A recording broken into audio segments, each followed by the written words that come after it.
Start with Why by Simon Sinek. There are leaders and there are those who lead.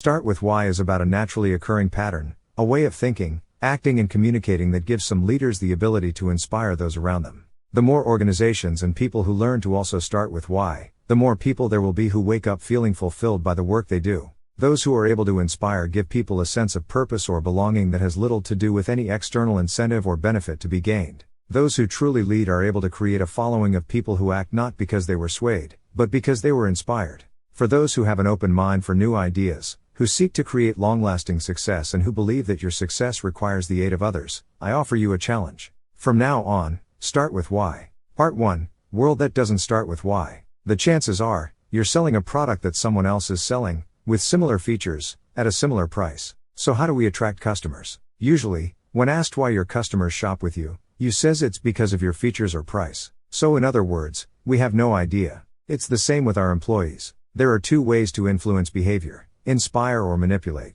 We manipulate the whole time: sales, promotions, etc.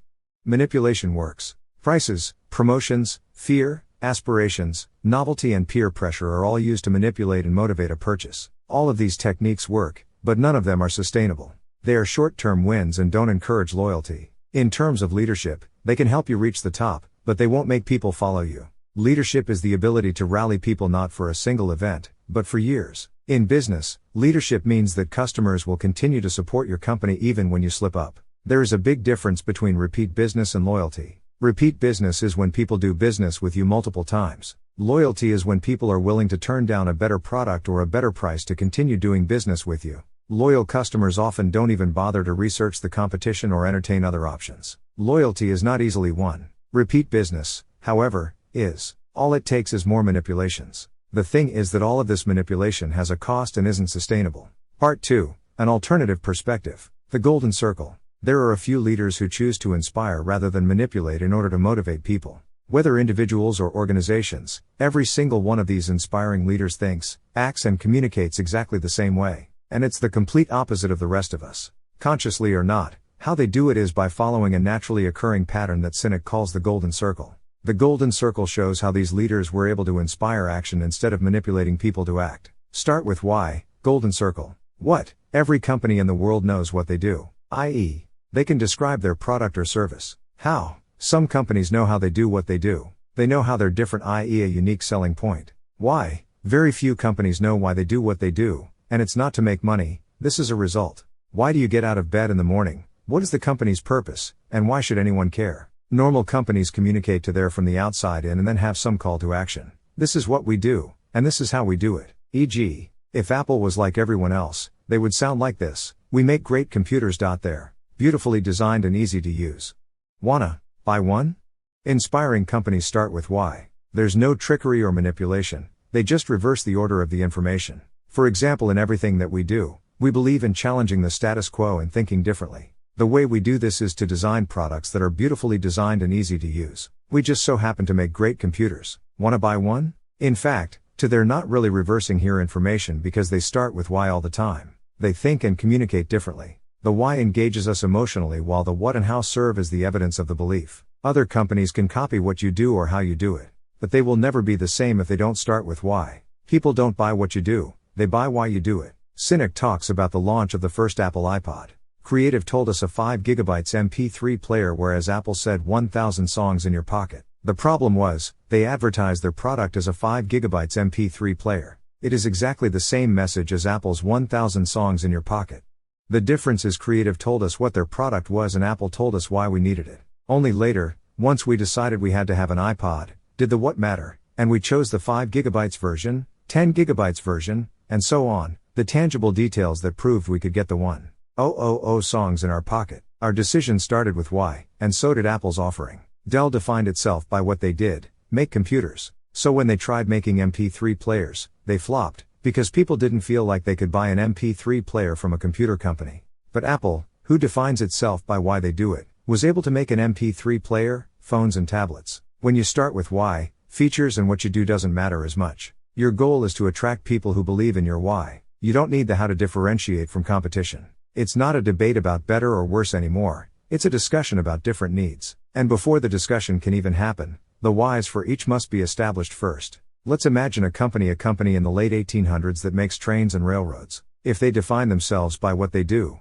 they would continue making trains and ignore the development of aircraft and die out. If they define themselves by why they do it, to transport mass amounts of people, maybe they would have led the development of the airplane and be a major airline today. This is not opinion, this is biology. As humans, we crave a sense of belonging. It's in our DNA and we do this to survive, because we had to in the dinosaur days. This feeling comes from having a common set of beliefs and values. Now when a company starts with what, yes, there may be a sense of appeal. But when they start with why, and we share their beliefs, we feel this sense of belonging and their product becomes a symbol of our beliefs. The power of why is not opinion, it's biology. If you look at a cross-section of the human brain, from the top down, you see that the levels of the golden circle correspond precisely with the three major levels of the brain. The neocortex corresponds to the what. This is where relational thought and analytical thinking comes from. The limbic brain corresponds to the how and why. This is where feelings and emotion comes from and is also where decisions are made. This part of the brain has no control over language. That's why it can be hard to describe our feelings. Because we can't put these feelings into words, we are forced to rationalize decisions with the evidence we have, the what. When you communicate from the outside, in, you can give all the facts and figures, but you haven't engaged the decision-making part of the brain. That's why people get the feeling of something not feeling right even though something feels rational. When you communicate from the inside, out, you're talking directly to the part of the brain that controls decision-making. Then the language part of the brain, the neocortex, will rationalize the emotion or feeling for us. Gut decisions and thinking from the heart actually all happens in the limbic brain. Companies that fail to communicate a sense of why force us to make decisions with only empirical evidence. This is why those decisions take more time, feel difficult or leave us uncertain. Even the saying winning hearts and minds and not minds and hearts is our brains telling us to start with why. The limbic brain is so powerful that it often outweighs rational thought. This is where innovation comes from and it's why we take risks that seem illogical. This is why people will pay more money for a Mac even though it's often less powerful than a cheaper PC. They do it for themselves because the Mac is a symbol of who they are and how they like to be seen. Think about it, that's why the Apple logo is upside down to the user and the right way around for everyone else. Clarity, discipline, and consistency. Starting with why is just the beginning. There is still work to be done before a person or an organization earns the right or ability to inspire. For the golden circle to work, each of the pieces must be in balance and in the right order. Clarity of why. If a leader can't clearly explain why the organization does what it does, how can anyone be inspired by this? The why must be clearly articulated. Discipline of how. Finding your why is the easy part. Holding yourself true to this and sticking to how you achieve your why is the hard part. It requires discipline.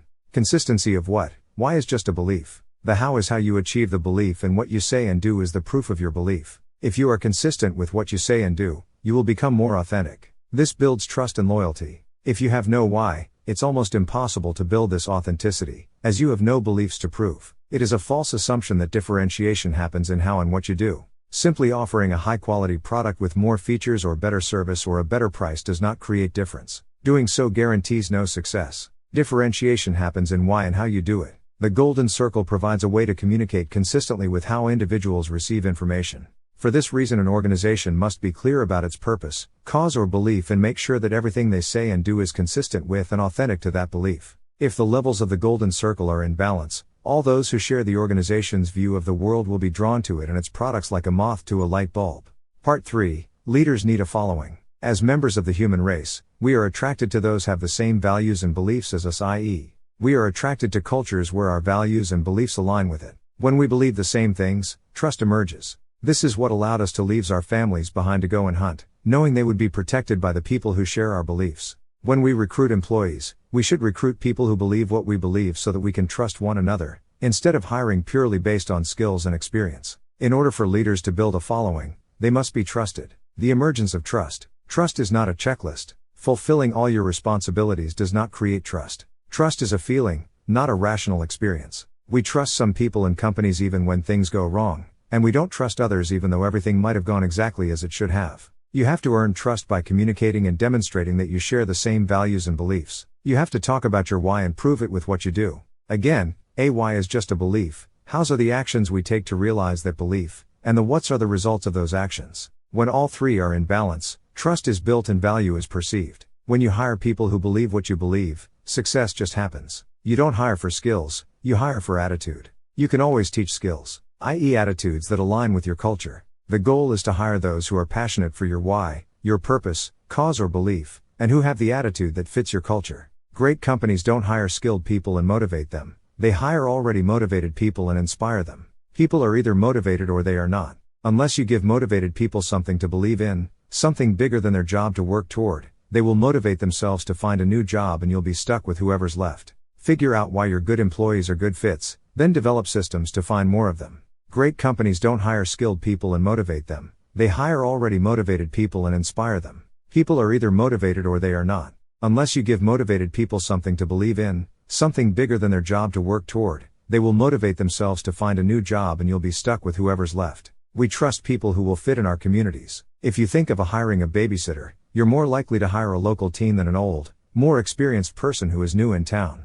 Because they are part of your community, you trust them. Why is it that we take the opposite approach in business? Only when individuals can trust the culture or organization will they take personal risks in order to advance that culture or organization as a whole. For no other reason than, in the end, it's good for their own personal health and survival. Great organizations become great because the people inside the organization feel protected. The strong sense of culture creates a sense of belonging and acts like a net. People come to work knowing that their bosses, colleagues and the organization as a whole will look out for them. How a tipping point tips. According to the law of diffusion, mass market success can only be achieved after you penetrate between 15% to 18% of the market. That's because the early majority won't try something new until someone else has tried it first. The ability to get the system to tip is the point at which the growth of a business or the spreading of an idea starts to move at an extraordinary pace. It is also at this point that a product gains mass market acceptance. The goal of business then should not be to simply sell to anyone who wants what you have, the majority, but rather to find people who believe what you believe, the left side of the bell curve. They perceive greater value in what you do and will happily pay a premium or suffer some sort of inconvenience to be a part of your cause. It is the percentage of people who share your beliefs and want to incorporate your ideas, your products and your services into their own lives as what's to their own wise. Get enough of the people on the left side of the curve on your side and they encourage the rest to follow. You don't just want any influencer, you want someone who believes what you believe. Only then will they talk about you without any prompts or incentives. If they truly believe in what you believe and if they are truly on the left side of the curve, they won't need to be incentivized. They'll do it because they want to. The entire act of incentivizing an influencer is manipulative. It renders the influencer completely inauthentic to his or her group. Part 4. How to route why, but know how. Start with why. Golden circle. The golden circle is actually a bird's eye view of a cone which represents the three-dimensional structure of organizations. When you have a beliefs, a why, your what is just one of the ways of bringing that why to life. Often people don't know what they're going to do. They know what they believe, and they find their what along the way. For example, Simon Sinek believes in inspiring others. Writing a book is just one way of doing. The leader sits at the top of the cone, at the start, the point of why, while the how types sit below and are responsible for actually making things happen. The leader imagines the destination and the how types find the route to get there. Why types are optimists and see things others can't. They are visionary and see how they think the world should be. How types are more in the here and now. They're more rational and can get things done. Each type needs the other. When you look at any billion-dollar company, it is usually characterized by a partnership between a why and how type person. E.g., Steve Jobs was the visionary behind Apple, but Steve Wozniak was the how who made it happen. This relationship defines the difference between a vision and a mission statement. The vision is the purpose, whereas the mission is how the company will work towards its vision. It's no coincidence that the three-dimensional golden circle is a cone. It is, in practice, a megaphone. An organization effectively becomes the vessel through which a person with a clear purpose, cause or belief can speak to the outside world. But for a megaphone to work, clarity must come first. Without a clear message, what will you amplify? Companies like Apple and Virgin innovate in any industry they like. They're not companies, more like social movements. They create change. Know why.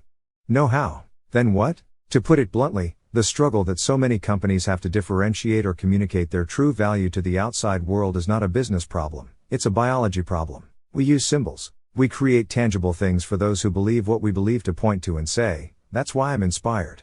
If done properly, that's what marketing, branding and products and services become. A way for organizations to communicate to the outside world. Communicate clearly and you shall be understood. If what you do doesn't prove what you believe, then no one will know what your why is and you'll be forced to compete on price, service, quality, features and benefits, the stuff of commodities. It is not just what or how you do things that matters. What matters more is that what and how you do things is consistent with your why. Only then will your practices indeed be best. The celery test. Imagine a range of friends say, you know what you need in your business: Oreos, rice milk, M&Ms and celery. You go to the supermarket and buy them all and you end up spending more than you need to. Plus, people in the queue are confused by you as you have such a mix of products. Instead, if you go to the supermarket and you believe in healthy living, you only buy the rice, milk and celery. As a result, you spend less money and the people in the queue can clearly see what you stand for. Your why allows you to filter people's advice and new information you receive, i.e., it has to pass the celery test. Part 5. The biggest challenge is success. When why goes fuzzy. Walmart began with the intention, the why, to help and serve people. They did this using a discounting method of selling goods. However, along the way, they lost sense of their why and forgot their purpose. They stopped caring about their employees. No one could explain what happened. It's a feeling in the part of the brain why has no capacity for language. So we blame size and money. Simon recalls attending the gathering of titans where America's most successful entrepreneurs gather together. 80% has achieved their financial goals, although 80% didn't feel successful. As their companies had grown, they had lost a sense of their why. They still knew what they did and how they did it, but their why had gone fuzzy. And of course, this was difficult to put into words. Achievement is something you reach or attain, like a goal. It is something tangible, clearly defined and measurable. Success, in contrast, is a feeling or a state of being. She feels successful. She is successful, we say, using the verb to be to suggest this state of being. In my vernacular, achievement comes when you pursue and attain what you want. Success comes when you are clear in pursuit of why you want it. More importantly, some people, while in pursuit of success, simply mistake what they achieve as the final destination.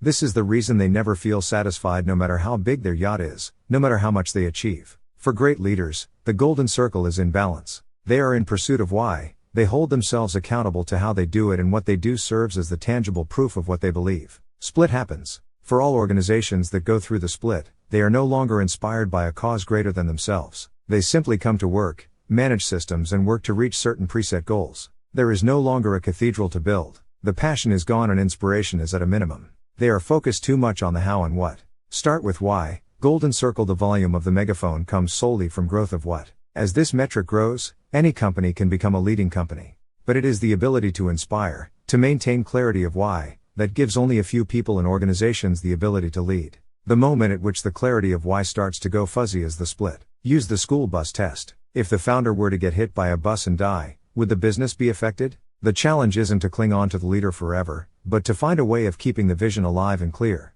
Most organizations today use very clear metrics to track the progress and growth of what they do. Usually it's money. Unfortunately, we have very poor measurements to ensure that a why stays clear. Instead of measuring revenue, measure things like positive customer feedback and work-life balance, for example clocking out before 5:30 p.m. Part 6. Discover why. The origins of a why. The why does not come from looking ahead at what you want to achieve and figuring out an appropriate strategy to get there. It is not born out of any market research. It does not come from extensive interviews with customers or even employees. It comes from looking in the completely opposite direction from where you are now. Finding why is a process of discovery, not invention. Learning the why of a company or an organization or understanding the why of any social movement always starts with one thing: you. An organization's why comes from the founder and their beliefs. This is often something they believe long before their organization exists. It's a cause that drives them constantly. The new competition. When you compete against everyone else, no one wants to help you. But when you compete against yourself, everyone wants to help you. Those who forget why they were founded show up to the race every day to outdo someone else instead of to outdo themselves. Leadership requires two things: a vision of the world that does not yet exist and the ability to communicate it. Final word. The concept of starting with why applies to all businesses in the broadest sense. Services, tourist destinations, countries, and even careers can benefit from a well-developed understanding of the why in their business.